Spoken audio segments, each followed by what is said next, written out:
Welcome, listeners, to Tales, a podcast that brings your short stories to life through narrations, sound effects, and more. These stories will be brought to you by different authors with different writing styles, but with the same spooky vibes. So, lock your doors, check your closets, make certain there's nothing lurking under your bed, and enjoy. And thereby hangs a tale.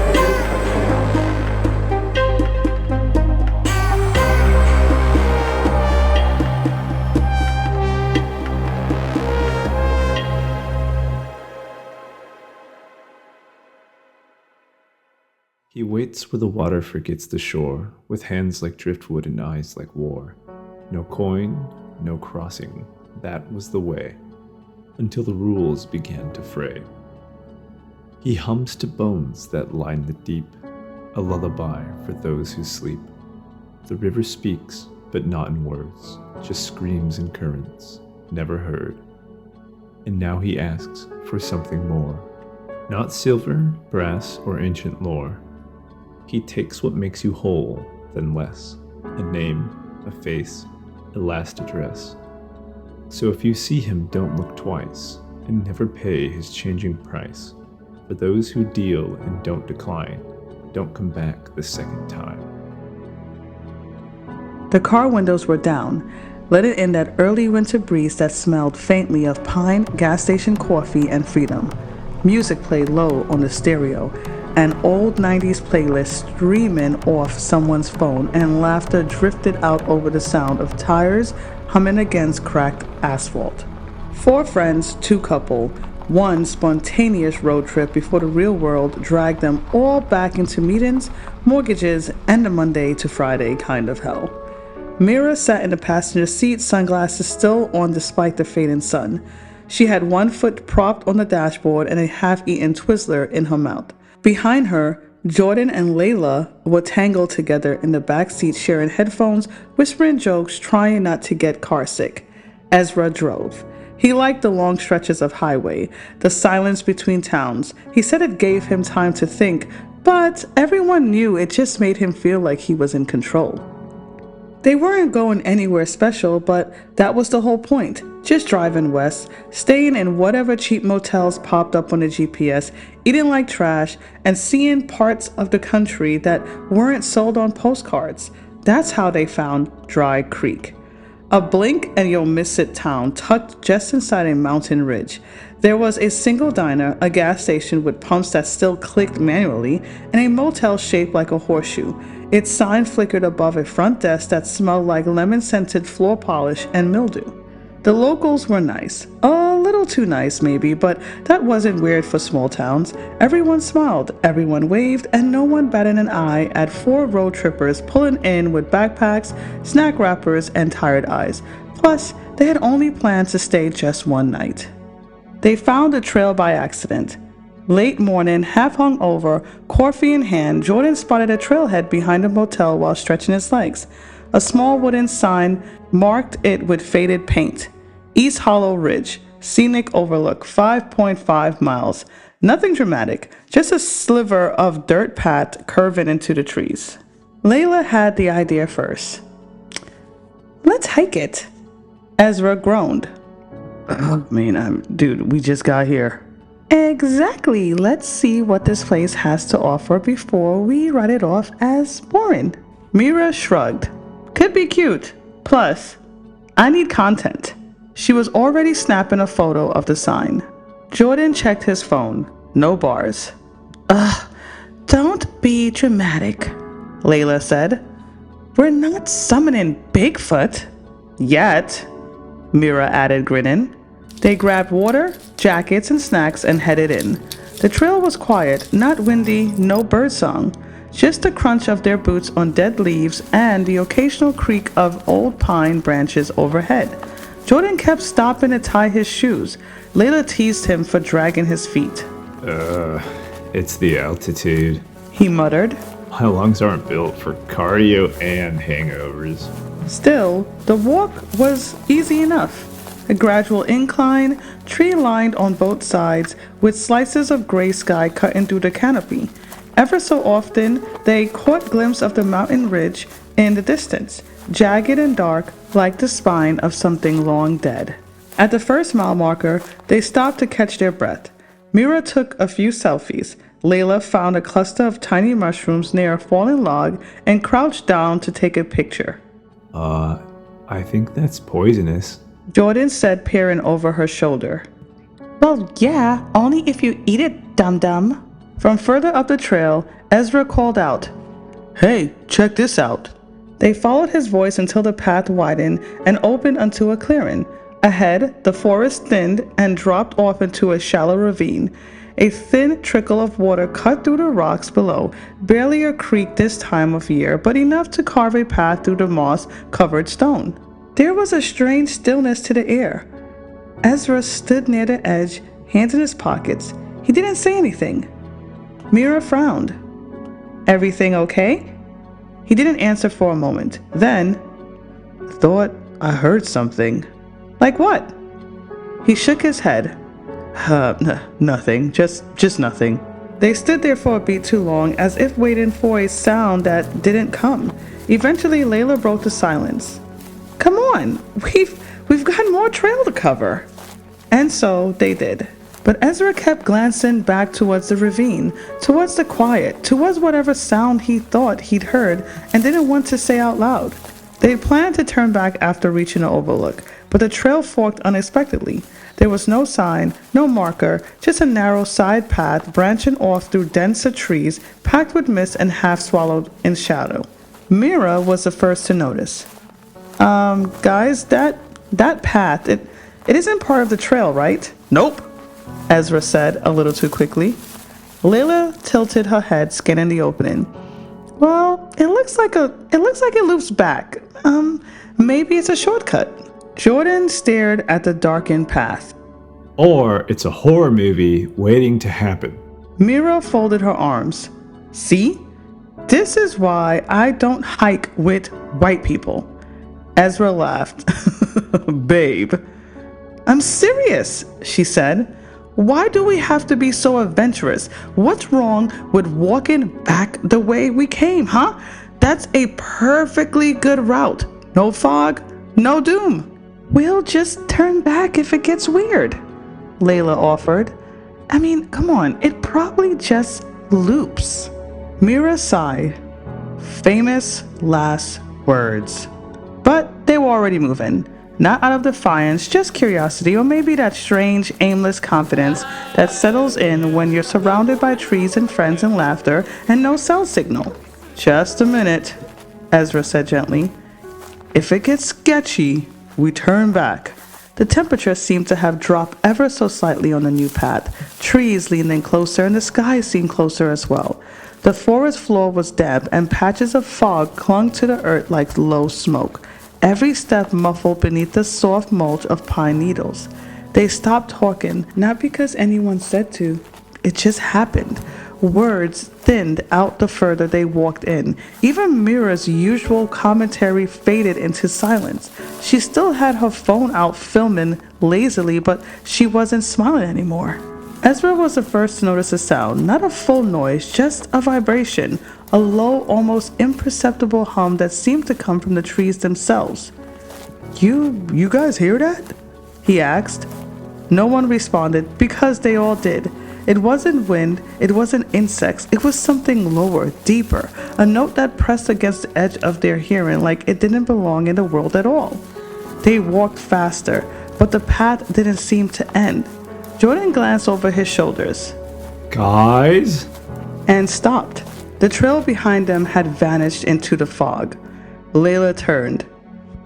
Wait, wasn't the ravine just back there? They hadn't walked that far, 10 minutes, maybe 15 at most, but the trees behind them looked unfamiliar now, too tall, too twisted. The sun was dipping low behind the trees, turning everything gold and rust. They weren't panicked yet, but the mood had shifted. Leaves crunched under Mira's boot and she muttered, This is why I don't go off paths. There's always a path for a reason. But no, let's explore. Ezra snorted. I didn't hear you complain when we found that waterfall. That was 6 hours ago, Mira shot back. I had granola and dignity back then. They crested a small ridge and stopped. Ahead, maybe 50 feet down the slope, was a man, mid-30s, tan hiking pack, weathered worn clothes that didn't match, like he dressed in a hurry. He stood facing them, and when he noticed the group, his face broke into an unmistakable look of relief. Oh, thank God. He called out. I thought I was the only one out here. They hesitated. The man raised both hands, palms open, like he knew how weird it might seem. Norak's my name. Been lost since yesterday morning. I was starting to think I'd imagined the last group I saw. The group exchanged glances, cautious but not closed off. Norak stepped forward closely. His movements were easy, practiced like someone used to hiking alone. But there was something else there too, not dangerous, just off. Like he hadn't spoken to another person in a long, long time. After some pleasantries, and although still wary of the new addition to their group, they continued to walk. Norak informed them that he had also went off the path and had gotten lost somehow. He did mention that he saw another group from afar. He tried calling out to them and even attempted to catch up with the group but failed. This made the others a little uneasy but also gave them hope that there were others. They didn't mean to set up camp, but Norak mentioned how quickly the light faded in this part of the woods and how easy it was to get hurt. Trying to hike down after dark, the idea made more sense than pushing ahead. Besides, the man had flint, a fire starter kit, and somehow even a small bundle of dry kindling. It was odd, but so were a lot of things out here. They picked a wide flat spot near a ring of stones someone else had left behind and built the fire quickly. The orange light was a comfort. The warmth from the fire against the cold that was setting in was good company against the creeping dark. Norak sat cross-legged just beyond the fire's edge, light dancing off his eyes. He'd taken off his pack but kept his jacket zipped high. A man who'd been lost didn't seem too shaken, and Mira had noticed that, but she didn't say anything yet. Instead, she passed around granola bars and dried fruit. Talked about nothing, weird childhood dreams, gas station snacks, whose turn it had been to plan the next trip. Norak just listened, smiling, and then he asked, So, how long have you two been married? Layla laughed. Oh, we're not married. We're just together, 3 years next month. said Jordan, nudging her. Feels like forever. Norak smiled, too, but it didn't quite reach his eyes. He leaned in closer to the fire. The shadows caught differently across his face now and sharper around the mouth. I don't think that's true. He said softly. The group stilled. What? Jordan gave a short laugh, trying to keep the tone light. Norak didn't blink. I said, I don't think that's true. You don't know everything about her, and she doesn't know everything about you. That's just what people tell themselves. The fire crackled. No one moved. He tilted his head. There are secrets between you. Real ones. Deep ones. And I think you're gonna share them with the group. Okay, Mira said, half standing. Yeah, you know what? No, I'm not doing this spooky story shit. I'm serious. Norak replied, still smiling. You're going to share. You're all going to share. Yeah. Ezra added, his voice low. I think we're done here. Jordan stood, pulling Layla to him. We are leaving. They packed quickly, shoving bags over shoulders, snuffing out fire. But the trail didn't lead anywhere anymore. Every path, left, right, forward, curved back. It took less than 10 minutes of walking for them to return, disoriented, to the same circle of stones. The fire was still lit. Norak was sitting there waiting. The smile had faded now, replaced with something older, more patient. Where do you think you're going? He asked, but they didn't answer.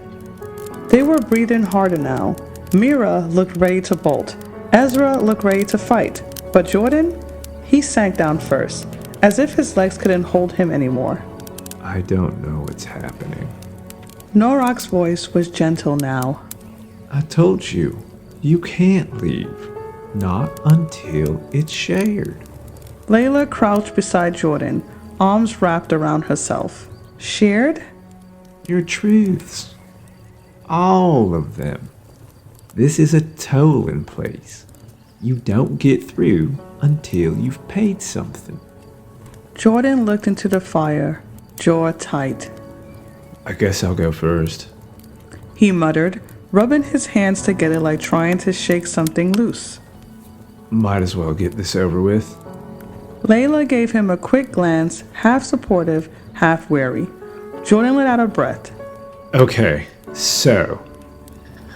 One time in college, No, that one won't do.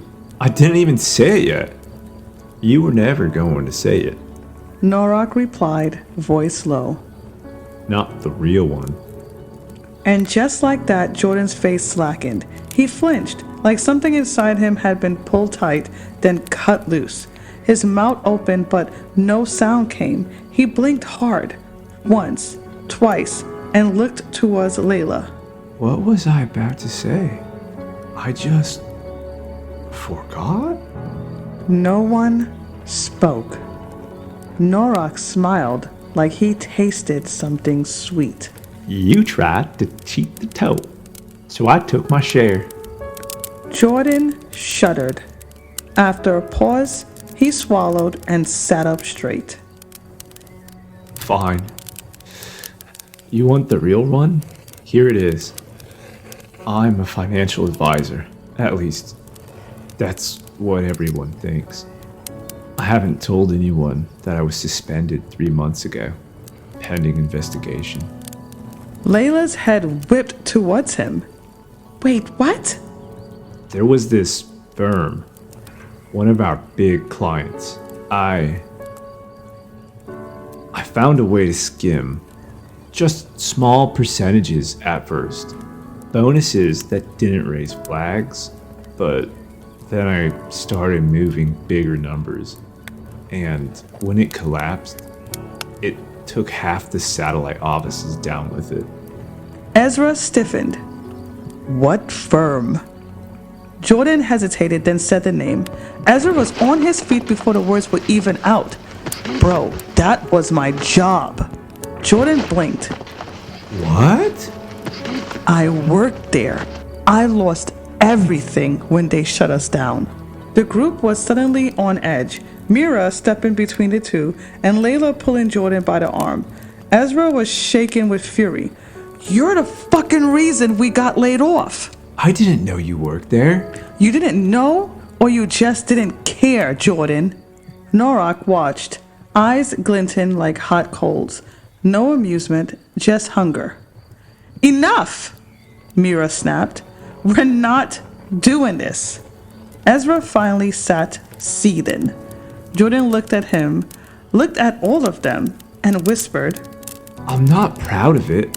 I thought I was smart enough to get away with it.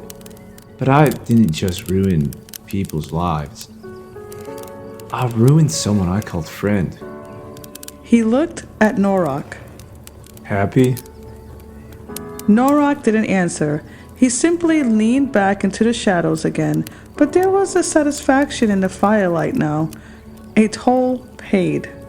When Norok's eyes settled on her, Mira's breath hitched. She tried to smile, but it wobbled at the edges.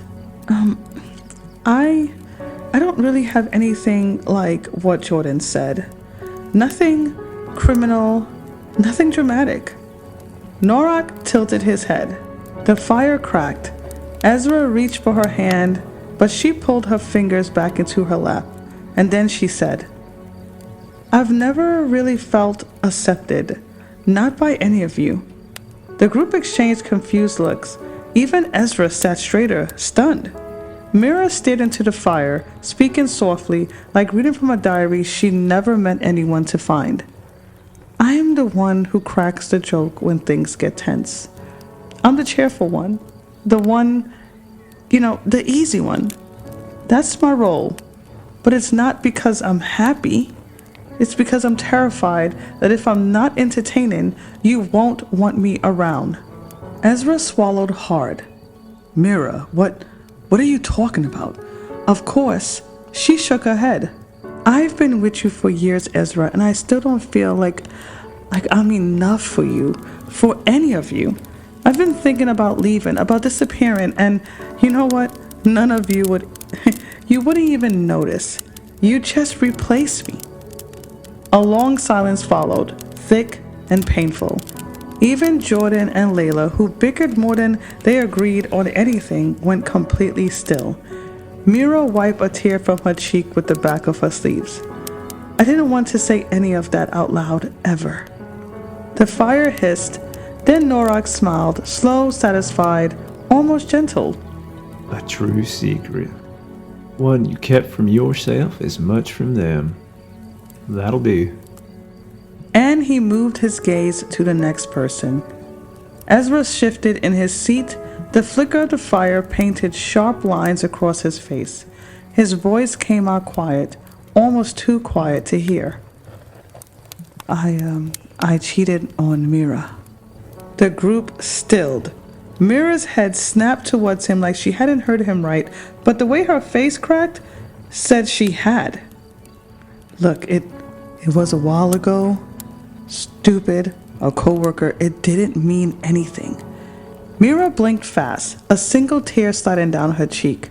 Norak said nothing. He stared into Ezra's expression, unreadable.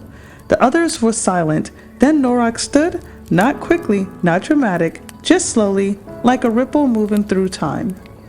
A secret, yes. He stepped closer to Ezra. But not your deepest. Ezra flinched. Norak extended one hand and tapped two fingers against Ezra's forehead, light, like the brush of a moth's wing. Ezra inhaled sharply, his whole body tensing, his eyes widened as if something had slipped out of him, something important. He clutched his chest, staggered sideways, and vomited into the grass. Jordan jumped up. Ezra! Don't. He only lost something he didn't deserve to keep. Ezra looked up, dazed, pale. What? What was that? Norak smiled gently. A toe. You see, when the truth is shallow, the price must be paid in other ways. What is memory, after all, but the soul's currency? Ezra was shaken now, breathing hard. He wiped his mouth, tried to stand, then collapsed back to his knees. I'm sorry. There's more. I didn't want to say it, but he swallowed hard. It was after your accident. You don't remember much of that time, but I do. The air around the fire had thickened. You were hooked up to everything, tubes, machines, all of it.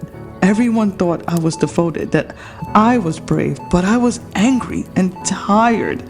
And one night, I pulled out your oxygen monitor. Mira covered her mouth. I told myself I just needed a break, just a moment of silence, but it wasn't that, not really. I wanted to know what it felt like to not have to fight for you anymore. He looked up at Norak. I put it back.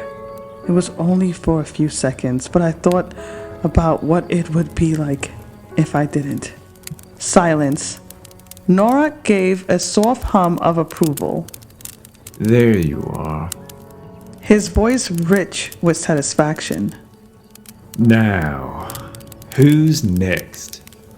The fire had burned low. Only coals now, casting red light across their faces. Ezra had pulled away, sitting by himself on a moss-covered rock, rubbing the heel of his hands against his temple like it might pull his memory back. Mira sat stiffly, arms folded, legs drawn in, staring at nothing. Norak stood. I will be back. Sit tight. No one spoke for a while. Jordan was the first to break the silence. We should jump him. Everyone looked up. I'm serious, guys. He's just a guy. He bleeds, right? There's 4 of us and 1 of him. You don't get it, Mira said, shaking her head. No, you don't get it. We're letting him screw with our heads. Ezra's losing his memories. You're crying over feelings. What if this doesn't stop? What if we keep giving and he keeps taking? Mira stood. You think I'm not scared? You think I don't want to fight back? But this thing, he's not just some guy with a bad attitude and creepy eyes. He's something else, Jordan. So we just roll over? Tell him everything until we're hollow? No. We tell the truth because it's the only thing that works. Layla, who'd been silent the whole time, finally spoke. Easy for you to say, Miss Innocent. Mira's jaw clenched. Excuse me? You gave your secret and got a gold star. Not all of us have guilt wrapped up in a neat little bow. That doesn't make mine less real, Mira said, her voice sharp. I didn't ask for that reaction. Ezra reached towards her, a quiet attempt to break the tension, but Mira flinched and stepped away. His hand hung there for a beat, then dropped. Layla turned towards Jordan, trying to re-anchor herself. Hey, babe, remember what we talked about last month at the cabin when we... Jordan blinked. What cabin? She froze. The cabin. The one in Asheville. We stayed there over the long weekend. Jordan's face was blank. I don't... Layla, I don't remember any of that. Mira turned towards Norak, who had returned moments before, perched by the fire, watching like a patient wolf. You took it, she said softly. Norak said nothing. The group went quiet. Layla's expression shifted. Something caved in behind her eyes. She looked at Jordan again, and this time her voice cracked when she spoke. You really don't remember, do you? Jordan just stared. Mira swallowed hard. We need to finish this. No one argued when they sat down. Layla didn't wait for Norak to ask. She leaned forward, elbows on her knees, and stared into the fire as if it could make the words easier. I was pregnant, she said. The words hit the clearing like a dropped stone. Jordan's head whipped towards her. I was pregnant a few months ago. It was early. We weren't trying, but it happened. She closed her eyes. I didn't tell you. I made an appointment, took a few days off, told you I was visiting my sister. Jordan opened his mouth, but no sound came out. I wasn't ready.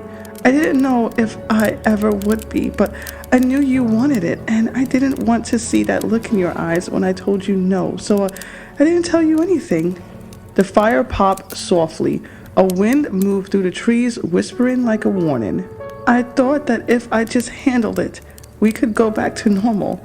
I thought I'd forget, but I didn't. Tears welled in her eyes, but didn't fall. I see her sometimes in my dreams, a little face I never got to meet, and I wonder what they would have looked like. Jordan finally found his voice. What? Why didn't you trust me? Layla looked at him, and there was nothing but pain on her face. Because I didn't trust myself. Silence wrapped around the clearing like fog. Norak leaned back, exhaled through his nose, and nodded slowly. That was a burden worth sharing. The fire flared for a second, then dimmed again as if something unseen had been satisfied. Norak stood without a word, dusting his palm like he'd just finished a task not unburied 4 truths.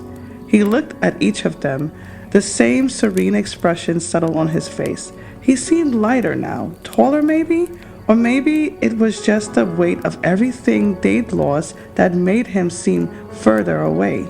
I told you, your toes would be enough. He turned and began to walk. No one spoke and no one moved until he did. The forest around them had shifted. The trees didn't press in so tightly now. The air wasn't so thick with fog. The moonlight filtered through branches with gentler hands. The path beneath their feet wasn't the same one they came in on, but it felt like it might lead somewhere familiar. Mira kept her eyes down. Jordan walked slightly ahead of Layla.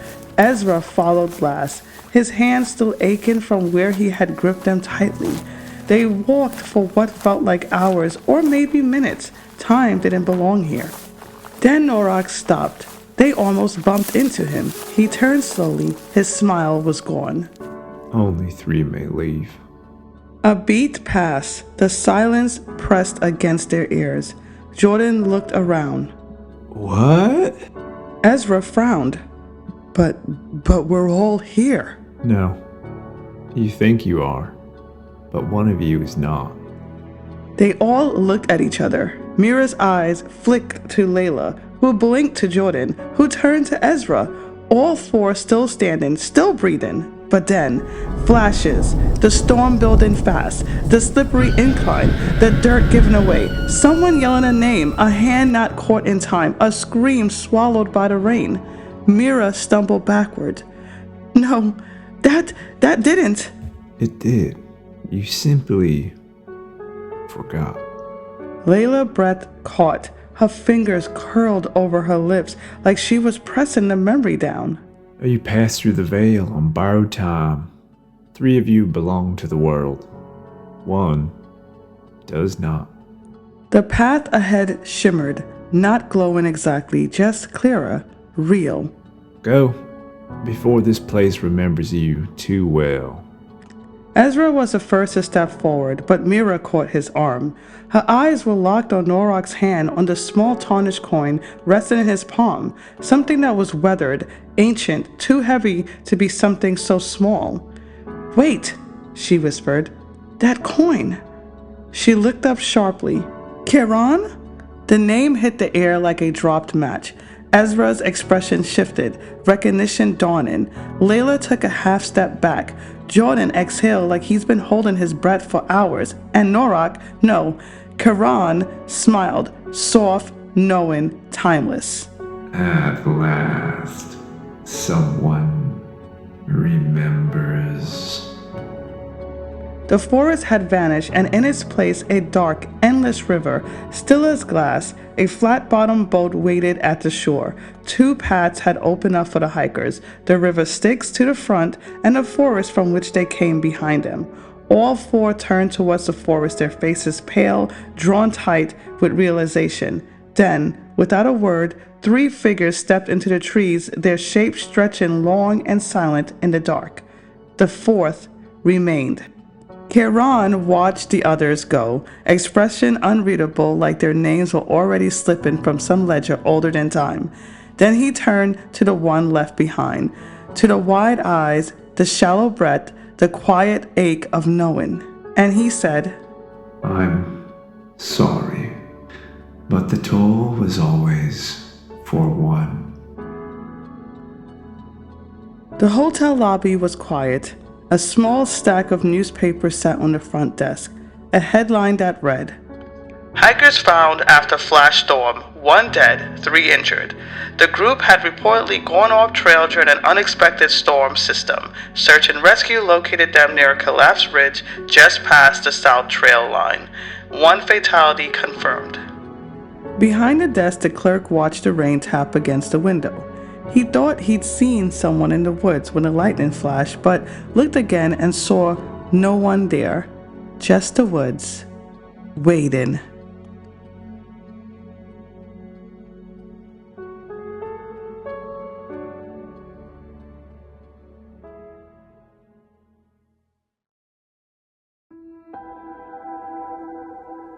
This episode of Tales was a team effort for sure. The episode was written and edited by N. Varro, narrated by yours truly, and helped once again by Brody Mason, aka Broski, produced by D. Madison, and the story was brainstormed by a list of people that I am grateful to have helping me here and there with the podcast. If you want your story featured on this podcast, my email address and socials can be found in the listener's note. I have some exciting things happening with the podcast in the new year. So to all the tale weavers that have been with me from the beginning and to those who have just joined us, stay tuned and thank you for always listening. And remember, some tales are gates, some truths have tolls, and some things never stay buried. We'll meet again, tale weavers, when the next story calls. Bye-bye.